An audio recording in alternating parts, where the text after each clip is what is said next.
The night was thick with the hum of distant artillery. Alexandra sat at the wooden desk by the window, watching the orange glow of firelight flicker on the horizon. It wasn't the first time bombs had torn through the city, but tonight felt different. She could almost taste the fear in the air. It clung to the buildings like the remnants of smoke. It was a time of war, of conquest, of borders that were drawn in the blood of the innocent. A time when everything familiar was fading, when every step outside could be your last. She had heard it countless times, the shrill warning of the air raid sirens. People had grown used to them, even as they ran for cover. But for Alexandra, each warning was like a countdown, a reminder that everything was fleeting.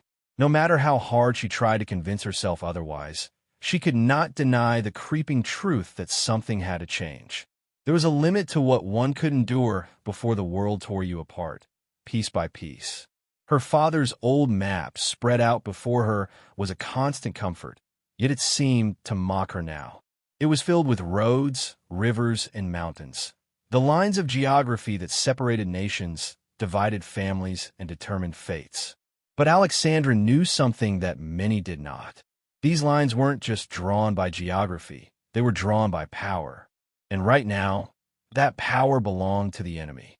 The Nazis were tightening their grip on Europe, and Belgrade was no exception. Alexandra's father had been a cartographer, and in the years before the war, he had taught her to read maps not just as lines and points, but as stories.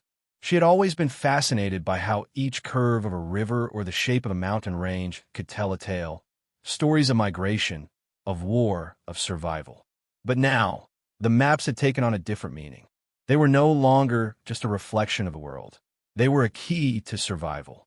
The question that haunted her was no longer whether the maps could tell her where to go, but whether they could help her find a way to get people out of harm's way. Alexandra wasn't naive. She knew the risks. Every map she studied, every route she memorized was a potential death sentence. Yet, with each passing day, the war's shadow grew darker, and Alexandra realized that if she did nothing, if she remained in the safety of her classroom, nothing would change. The world outside would continue to crumble under the weight of occupation, and the people she loved would be consumed by it. Her heart beat faster as she stood up, glancing around the room. The faint sound of laughter and shouting drifted up from the street below. Children who had no idea what the future held, played in the narrow alleys. The laughter felt like an echo from another life, one that Alexandra had almost forgotten. It was hard to remember the time before the war, before everything had changed. A time when she and her father would wander the streets of Belgrade, discussing maps and countries and the unknown lands they might visit. A time when the world felt safe. But that was all gone now.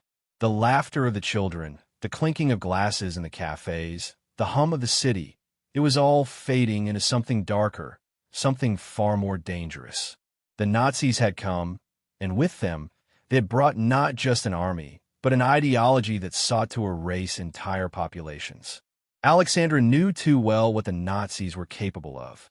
She had seen it with her own eyes, the brutality, the systematic destruction of everything that made a person human. Her decision came slowly, like the turning of a tide. She would not sit idly by while her city, her people, were consumed by this monstrous force. The risk was monumental, but so was the need. There was a way out. There had to be. And it would come through the very maps her father had once taught her to read. But it wasn't just geography that would get her through this. It was something more. It was compassion. It was a belief in something greater than herself. Something she had learned as a child, tucked into the lullabies her mother used to sing when the world felt too harsh to bear. She didn't have all the answers, but she had a plan. She would cross borders, carry people to safety, one at a time, if that's what it took. She would use the secret paths, the forgotten routes, the hidden doors in the hills and forests that her father had taught her about, the ones that were never marked on official maps. With trembling hands, Alexandra folded the map, hiding it beneath the floorboards where her father had once hidden his most precious work. No one would suspect that she, a simple schoolteacher, would be capable of anything like this. It was the perfect cover, one that would let her slip past the enemy unnoticed. But that didn't mean it would be easy. It meant that every step would be a step into the unknown, a risk she would have to take for the people she loved. The thought of what lay ahead made her stomach twist. Each border she crossed, each new country she entered could be the last. If she was caught, if the Nazis discovered what she was doing, she would be executed, no questions asked. But Alexandra didn't dwell on this possibility. She couldn't. She had to stay focused. There was too much at stake. Alexandra glanced at the street once more, her eyes searching the faces in the crowd. So many people were just trying to survive, just trying to get through each day.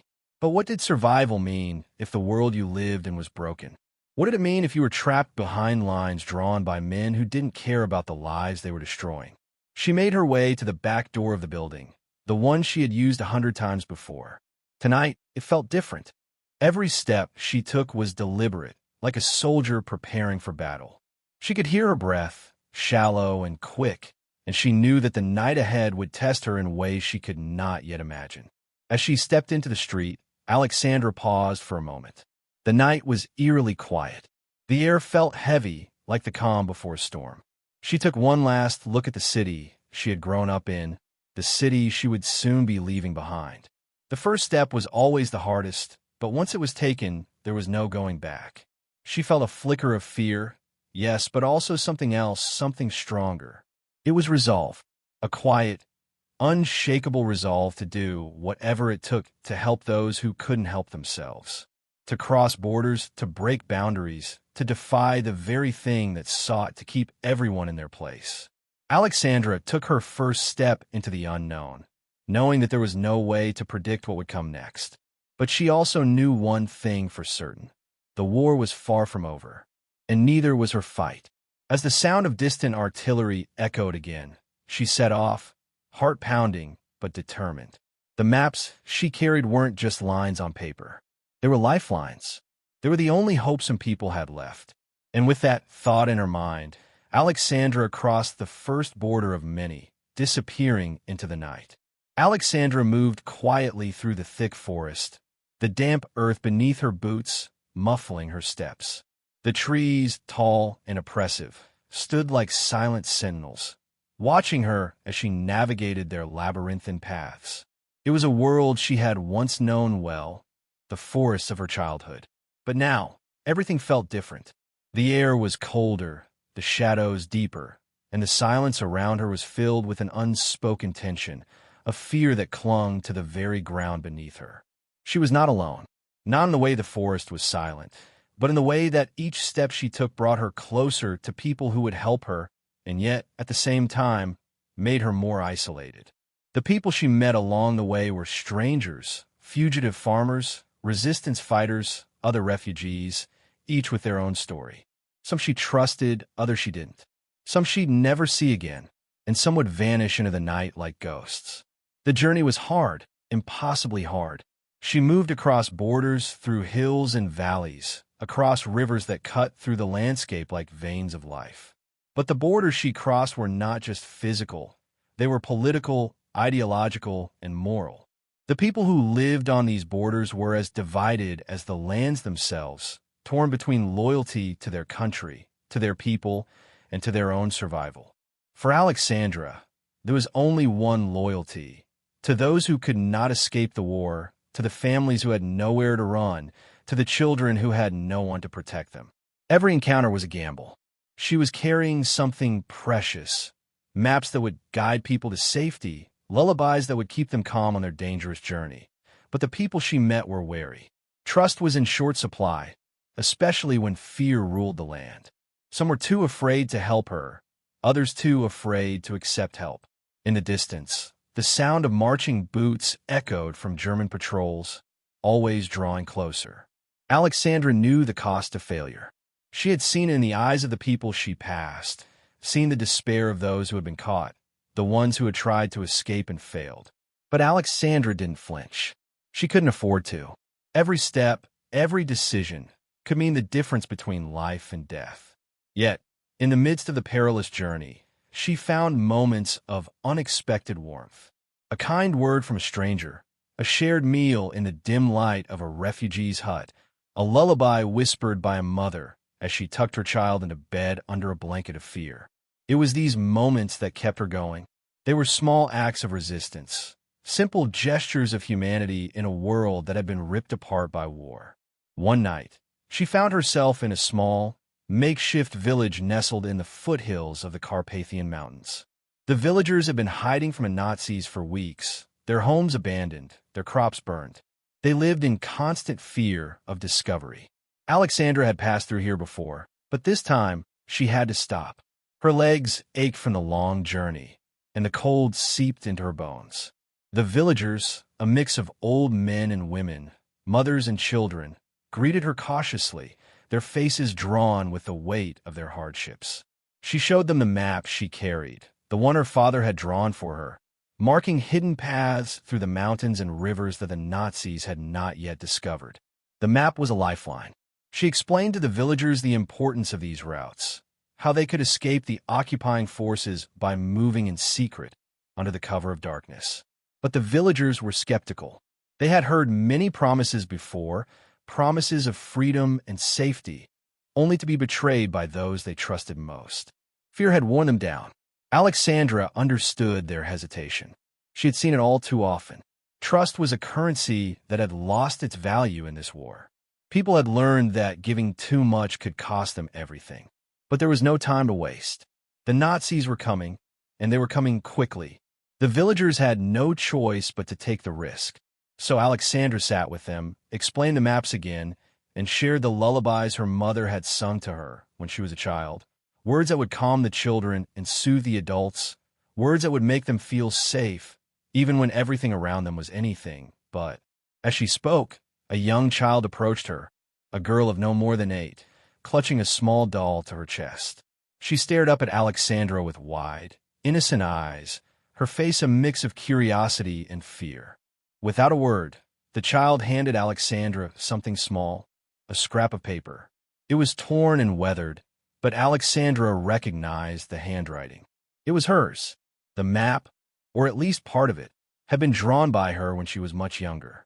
The lines were jagged, the symbols half-formed, but it was the same map her father had given her. A shiver ran down Alexandra's spine. How had this child come into possession of her map?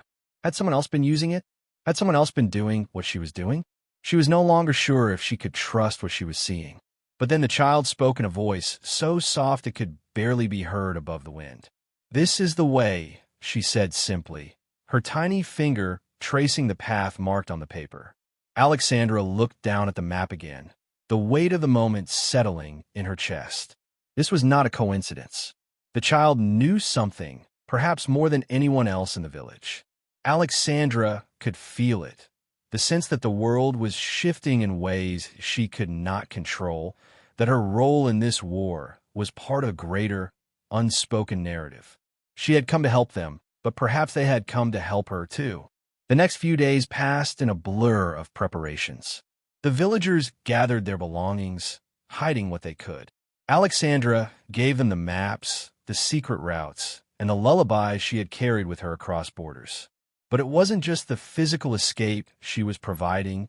It was something deeper, something intangible. She was offering them hope, hope that they could survive this war, that they could escape the nightmare they had been living. The night of the escape arrived.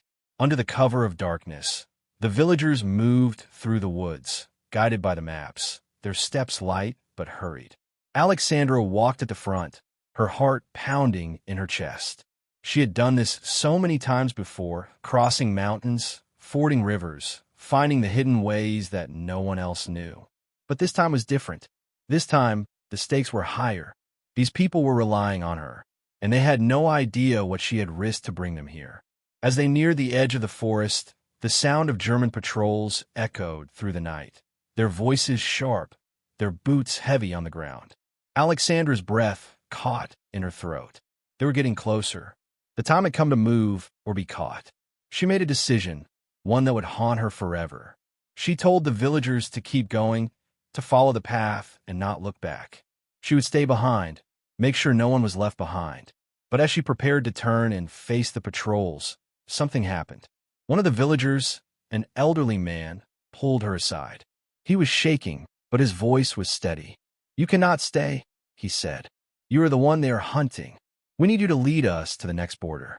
You cannot die here." For a moment, Alexandra considered the weight of his words. Could she truly leave them behind? Could she allow herself to become a martyr for a cause that was not yet won? With a final, breathless glance at the path ahead, Alexandra made her choice. She would go, but she would never forget the faces of the people she had left behind, the families who had trusted her, the children who would never know the true cost of their safety. As the first light of dawn began to creep over the horizon, Alexandra followed the villagers into the darkness, knowing that her fight was far from over. But she also knew this. Her journey was no longer just her own. It had become a shared story, a collective struggle. The road ahead was uncertain, but at least for now, the maps she carried were a guiding light, leading them all to something better. The city was quieter than it should have been. The streets were hushed under a blanket of snow, muffling the usual hustle of life. The war had reached every corner of the city, had wormed its way into the very bones of Vienna, and yet the silence felt suffocating. People moved through the streets as if in a trance, their faces drawn, their eyes empty, as though the weight of their own survival had become too much to bear. Alexandra was no stranger to this weight. It had been years since she had stepped foot in Vienna, and now she stood on the threshold of the city, feeling the burden of every decision she had made in the past 3 years. Her heart was heavy, her mind numb, but her purpose was clear. She was almost at the end of the road, almost there.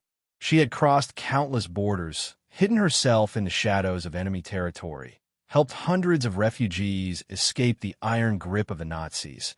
And yet here she was, standing at the edge of something that felt even more dangerous than everything she had faced before. What had begun as a mission to guide others to safety, to provide an escape route for those who had no other choice, had now become a path toward a bitter truth. Alexandra had risked everything, her life, her identity, her soul. But in the end, she had come to realize that the fight she had been part of was not the one she had imagined.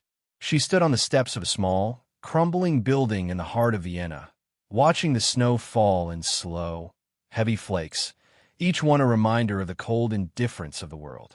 In the distance, the faint sound of marching boots could be heard, a stark contrast to the calm of the city. It was a sound she had become all too familiar with. The soldiers were everywhere, their presence a constant reminder of the price of resistance, of defiance. She had always known this moment would come, the moment when she would have to face the truth of what she had done, of what had been sacrificed for the sake of survival.